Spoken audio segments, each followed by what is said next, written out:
술 취하지 말고 성령의 충만함을 받으라. 술 취하지 말고 성령의 충만함을 받으라 하는 제목으로 새벽 말씀을 전합니다. 본문 1절 술에 대한 잠언의 말씀이 나옵니다. 포도주는 거만하게 하는 것이요 독주는 떠들게 하는 것이라. 이에 미혹된 자마다 지혜가 없느니라. 술을 대표적으로 포도주와 독주라고 지칭합니다. 성경에서 포도주와 독주는 종종 묶여서 사용되는 관용적 표현입니다. 한나의 간절한 기도를 술 취한 여자의 술주정으로 오해한 엘리 제사장에게 한나가 이렇게 말하죠. 사무엘상 1장 15절 내 주여 그렇지 아니하니이다. 나는 마음이 슬픈 여자라. 포도주나 독주를 마신 것이 아니오. 하나님 앞에 내 심정을 통한 것뿐이오니. 삼손의 출생을 알리며 천사가 나실인의 규례를 지키라고 그 부모에게 이렇게 명합니다. 사사기 13장 7절에 네가 임신하여 아들을 낳으리니 이제 포도주와 독주를 마시지 말며 어떠한 부정한 것도 먹지 말라. 이 아이는 태에서부터 그가 죽는 날까지 하나님께 바쳐진 나실인이 됨이라 하더이다. 이렇게 포도주와 독주라는 관용적 표현으로 술에 대해서 언급하는데 성경에서 술을 무조건 나쁜 것으로 간주하지는 않습니다. 이스라엘 문화에서는 포도주로 대표되는 술이 일상적인 음료수로 쓰이는 것을 볼 수 있습니다. 석회암 지대가 많은 독일에서 맥주를 음료수로 마시는 문화가 발달한 것처럼 이스라엘 지역도 석회암 지대에 물이 풍부하지 않기 때문에 포도주를 담가서 음료처럼 마시는 문화가 있었던 것입니다. 예수님이 이적을 일으키셨던 가나 혼인잔치에서 포도주가 잔치용 음료로 나오는 것이 대표적인 사례입니다. 그래서 시편에서 포도주가 사람의 마음을 기쁘게 한다고 긍정적으로 표현되기도 합니다.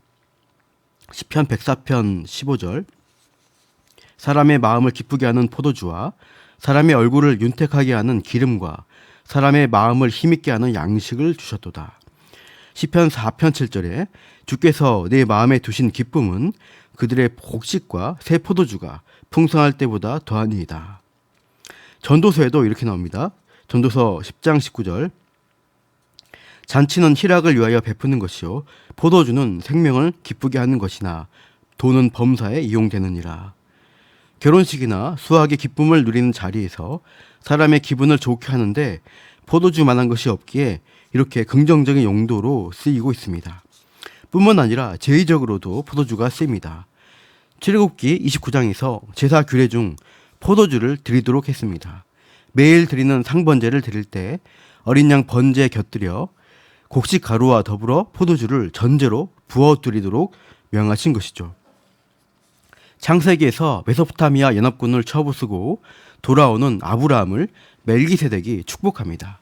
그때 포도주가 멜기세덱 제사장의 손에 들려 하나님이 함께 하시는 아브라함을 존귀케 하는 데 쓰입니다. 창세기 14장 17절부터 아브라함이 그돌라오멜과 그와 함께한 왕들을 쳐부수고 돌아올 때 소돔 왕이 사회 골짜기 곧 왕의 골짜기로 나와 그를 영접하였고 살렘 왕 멜기세덱이 떡과 포도주를 가지고 나왔으니 그는 지극히 높으신 하나님의 제사장이었더라. 그가 아브라함에게 축복하여 이르되 천지의 주제이시오 지극히 높으신 하나님이여 아브라함에게 복을 주옵소서. 이렇게 축복의 용도로 포도주가 쓰이고 있죠. 반면에 같은 창세기인데 노아에게는 포도주가 굉장히 안 좋은 역할을 합니다. 홍수 심판 후 포도 농사를 지은 노아는 포도주로 인해서 수모를 당합니다. 창세기 9장 20절 21절 노아가 농사를 시작하여 포도나무를 심었더니 포도주를 마시고 취하여 그 장막 안에서 벌거벗은지라. 포도주에 취한 나머지 벌거벗고 드러누워 참으로 수치스러운 모습을 보이게 되었고 이후 자손에게 저주를 선포하게 된 계기가 된 것이죠.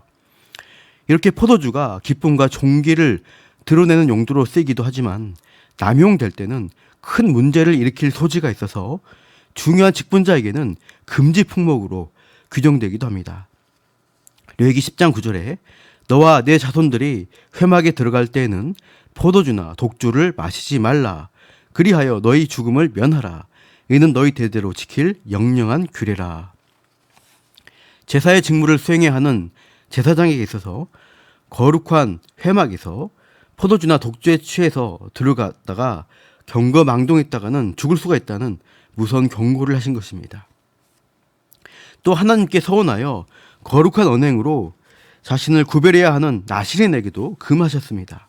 민수기 6장 2절 3절 남자나 여자가 특별한 서원 곧 나실인의 서원을 하고 자기 몸을 구별하여 여호와께 드리려고 하면 포도주와 독주를 멀리하며 포도주로 된 초나 독주로 된 초를 마시지 말며 포도즙도 마시지 말며 생포도나 건포도도 먹지 말지니 술 취함으로 인해 지켜야 할 본분을 잊어버리고 평소에 안 하던 방탕한 행동을 할 수 있기에 나실인에게는 포도주를 금한 것입니다.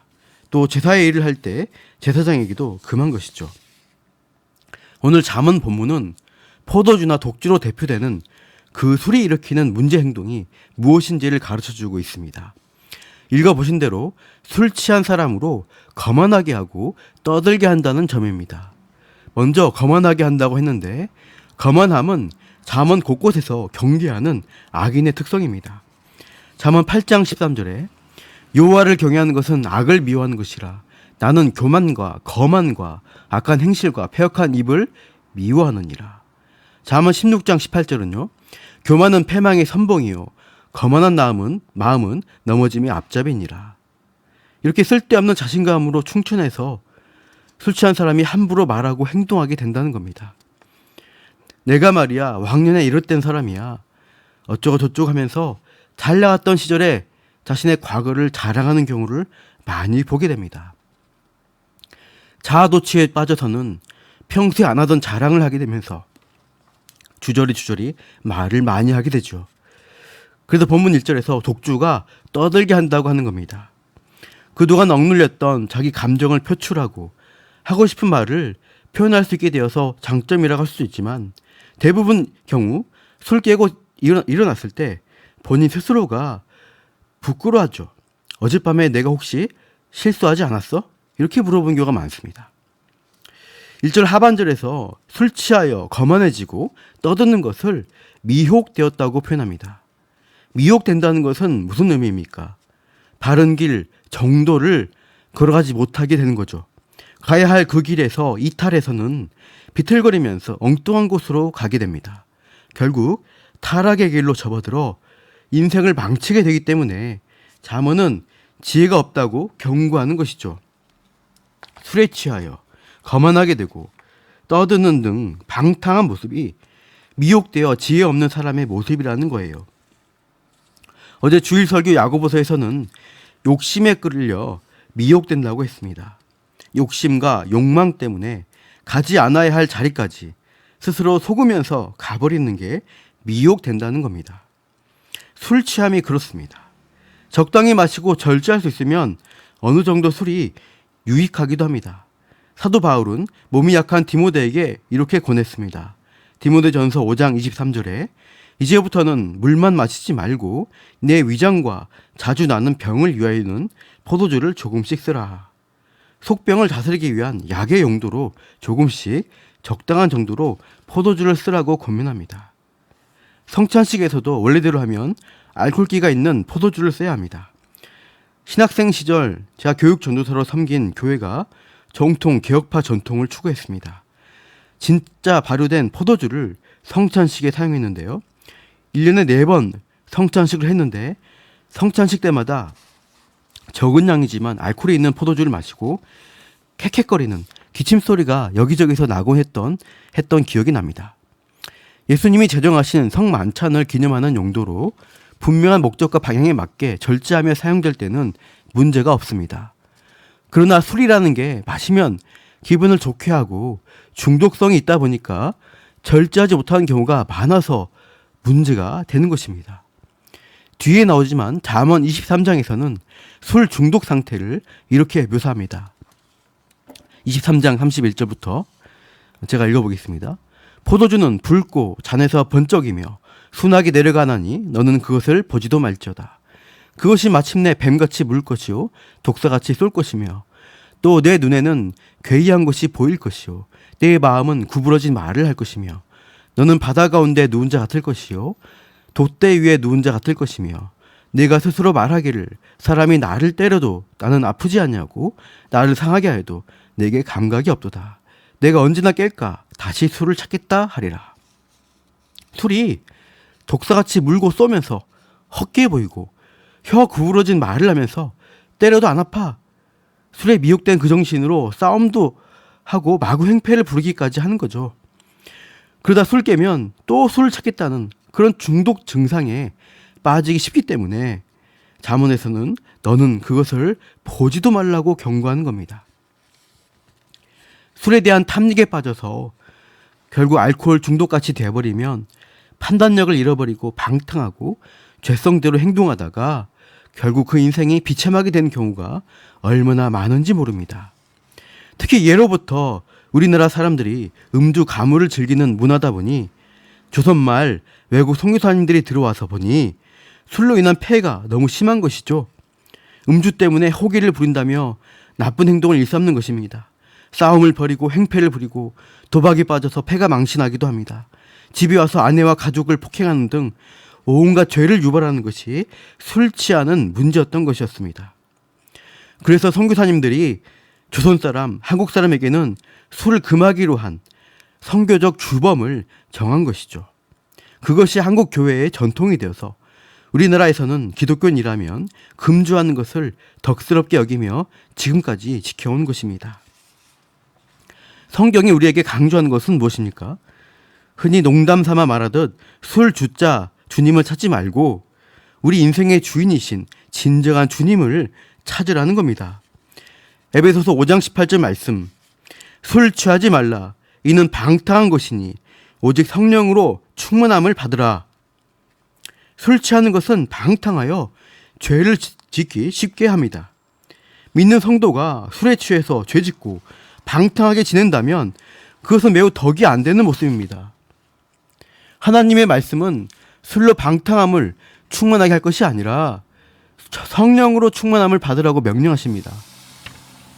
술의 지배를 받지 말고 성령의 지배를 받아 말씀에 순종하고 지혜로운 삶을 살아가기를 원하시고 바라십니다. 술 문제뿐만 아니라 오늘 잠언 본문은 3절에 다툼을 멀리하고 4절과 13절 게으르지 않고 부지런히 살고 10절 14절 상거래에서 정직하게 행할 것을 가르치면서 바르고 성실하게 살아가는 삶이 하나님이 인정하시는 지혜로운 인생임을 계속해서 가르쳐 주시고 있습니다. 오늘도 잠언의 말씀으로 가르침을 받았습니다. 술 취하는데 미혹되어 욕망과 죄성대로 살아가는 방탕함에 빠지지 마십시오. 술뿐 아니라 맨정신으로도 이기심으로 다툼을 일으키고 거짓된 저울추로 속이고 게으르면서 부자 되길 바라는 그런 죄된 모습들을 우리가 벗어버려야 하겠습니다. 세상적 가치들과 술에 취하지 마십시오. 그건 하나님 보시기에 방탕한 것입니다. 미혹되는 것입니다. 하나님께서는 우리가 성령으로 충만하여 거룩한 하나님 백성으로 은혜 가운데 오늘도 살아가기를 기뻐하십니다. 오늘 저녁부터 특별히 시작되는 사경의 말씀으로 은혜 가운데 충만하고 은혜로 만족하시기를, 그렇게 은혜를 사모하며 오늘도 살아가시기를 간절히 축복합니다. 기도하겠습니다. 하나님 아버지, 오늘 말씀을 통해 술 취하지 말고 성령의 충만함을 받으라고 명령하셨습니다. 이따가 없어질 이 세상 것에 취하고 그 미혹에 넘어지지 않게 하옵소서. 우리가 생각하는 것보다 더 좋은 것을 약속하시고 이루어주시는 하나님을 기대하며 오늘도 말씀 가운데 성령의 인도함을 받는 가운데 거룩하고 복된 삶을 누리도록 붙들어 주옵소서. 감사하며 예수님의 이름으로 기도합니다. 아멘.